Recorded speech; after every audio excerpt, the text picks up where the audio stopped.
Hey guys, it's Denise here. Very often we place a lot of focus onto our abs and our back, so the flexor and extensors of our body, but we very often forget about our lateral system and our rotations. So today I'd like to show you how to work the sides of our body and work the torso laterally. So I've got a few different props here that we can use. First of all, very easy, we're going to use a ball. So we will slide the ball down the right side of our torso, keeping the arm straight, the other arm stay behind your head, press into your head, and you're going to reach the ball down and the elbow up to the sky. So the elbow up to the sky, open up your left side, and then exhale, come back in. Inhale, breathe into your right ribs, and exhale, come back in. It's a very nice way to open up your ribs on one side and then back. Same to the other side. Just reaching the ball straight down and push your feet equally down into the floor. So then the whole right side have a chance to open up.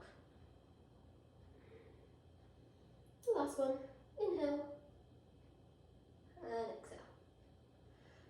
There are more ways to do it while you're standing. For example, you can hold a weight by your side and just tilt laterally and then bring it back.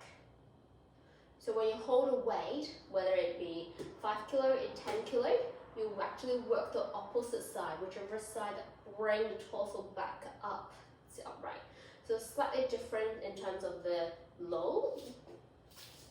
Another way to do it is to actually use a band. So if you put a loop band around your right foot, that way you've got a bit of resistance to pull onto. Same thing, allow the band to pull you towards the floor, and then exhale back to the center. So same idea, you're going to work the opposite side, bring torso back.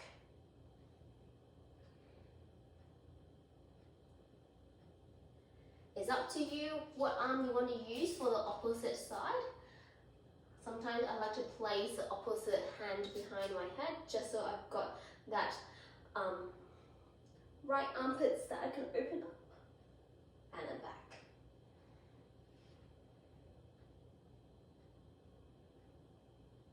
Think of a fountain going up and over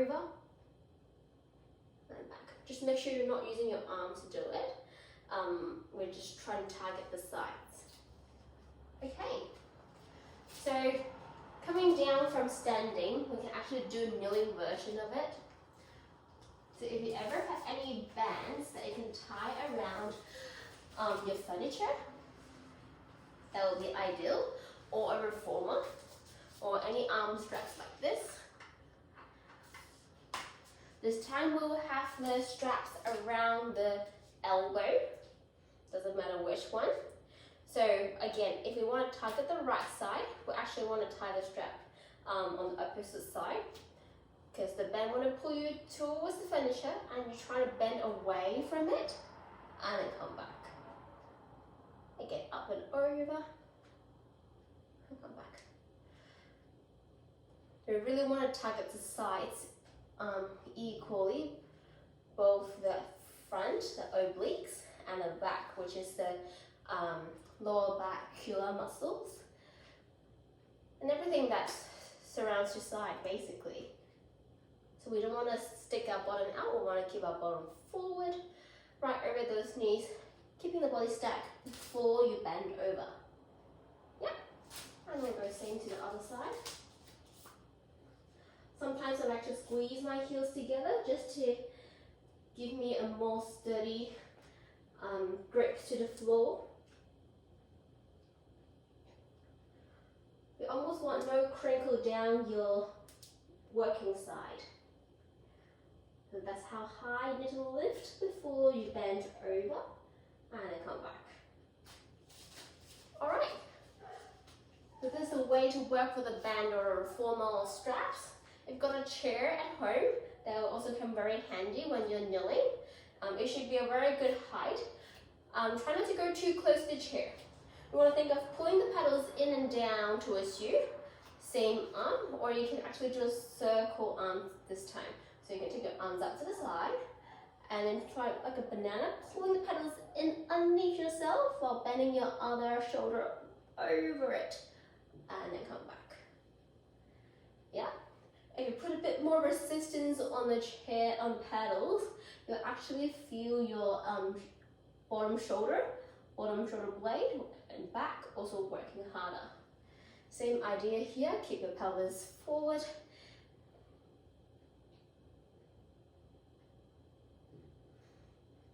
Yeah, so it depends on how much resistance you put on for the chair. If you use a high resistance, strong resistance, that means you're working onto the bottom side, and you definitely still feel the stretch on the top side. And I really encourage you to go up and over because the chair is away from you.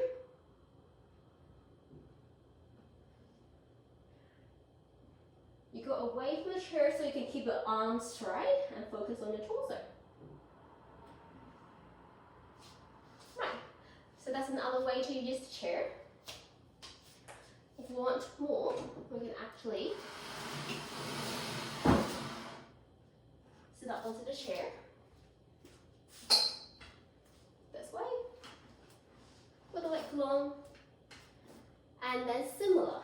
But now you've got this leg long away from the chair, so you're going to reach away from the extended leg and try to bend over until your shoulders almost stack right over the pedals, and then come back up.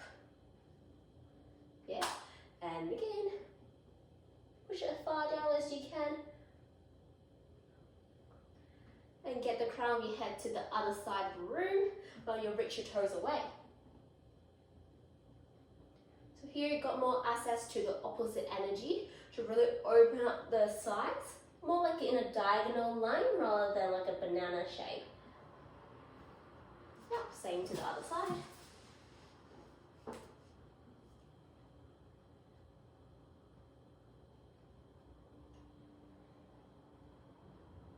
Again, if you put, actually for this time, if you put less resistance on the paddles, then it will take your top side into a bit of strengthening activation as well, because then you have to bring the torso back up with your top side. Okay, so these are the way to do it on kneeling and sitting.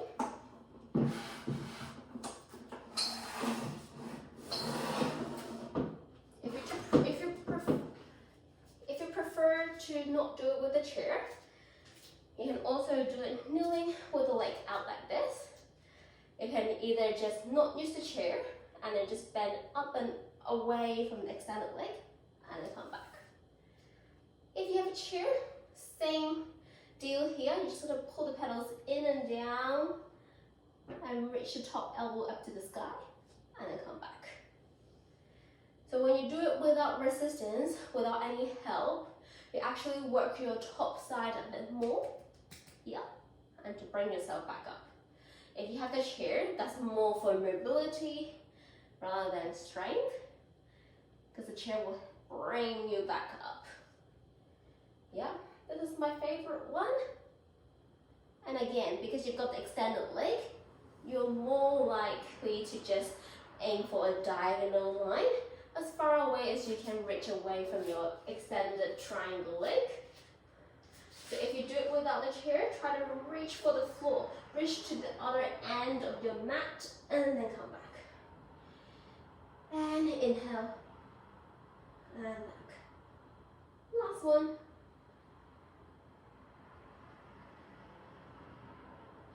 Good. Okay, we're getting into the strengthening bit of our sides. So after we've opened up our sides now, we're going to some strengthening bits. So very easy, we're going to go into side plank. So we can start with knee stacks, elbow and forearm in line with the top edge of the mat. Top hand either on the top hip or up to the sky. Then when you're ready, exhale, reach to the sky. Press your bottom forward, tailbone forward. Lift the bottom side up into a rainbow shape and then lower down. And then exhale up and lower down. So see, we're not going into a banana shape here. It's just a diagonal, almost like a diagonal, slightly rainbow. But we're going against gravity in this orientation, so its load is quite high. Before going to the other side, the way to progress this will be doing it on straight leg, like this, or even on straight arm. That will involve more hips and more shoulder. So there you go, all the way up like this, and then down. So that's like a full mermaid up to side plank. And a lot of balance as well, because you're only on one hand and one foot basically. Alright, so let's try the other side. So level 1 would be elbows down, knees bend, and then reach up and down.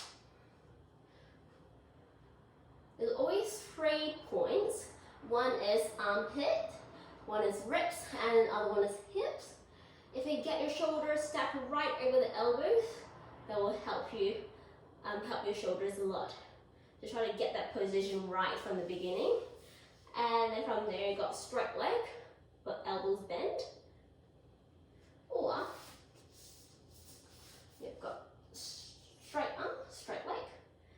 You can still keep the feet staggered or stacked, which is the hardest out of all. Yeah. Okay, so that's working against gravity for our sides. The very last one is a stretch.